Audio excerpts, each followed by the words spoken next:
গায়েবের মালিক হলেন আল্লাহ। কে মালিক? বলেন কে মালিক? আল্লাহ হচ্ছেন গায়েবের মালিক। কিন্তু গায়েবের এলেম, গায়েবের বিষয় আল্লাহ পাক রাসূল সাল্লাল্লাহু আলাইহি ওয়াসাল্লামকে জানাইছেন। যতটুকু জানিয়েছেন ততটুকু নবী সাল্লাল্লাহু আলাইহি ওয়াসাল্লাম জেনেছেন। ঠিক কিনা বলেন? আকীদা পরিষ্কার। আমাকে একজন আলেম সৌদি আরবে বসে ধরছে আমারে। শর্ষিনের আকীদা হলো তারা রাসূল সাল্লাল্লাহু আলাইহি ওয়াসাল্লামকে বলে যে নবী গায়েব জানে, নবীজি গায়েবের মালিক। নাউজুবিল্লাহ, কথা আমরা বলেছি। মালিক হচ্ছেন আল্লাহ।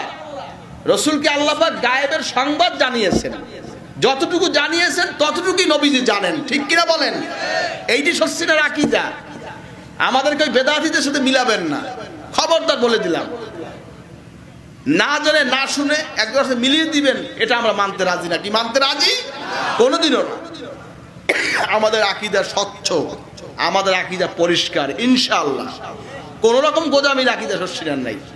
যেটা হক মনে করেছি, আমার মুরব্বীরা করেছেন, আমরাও করবো ইনশাআল্লাহ।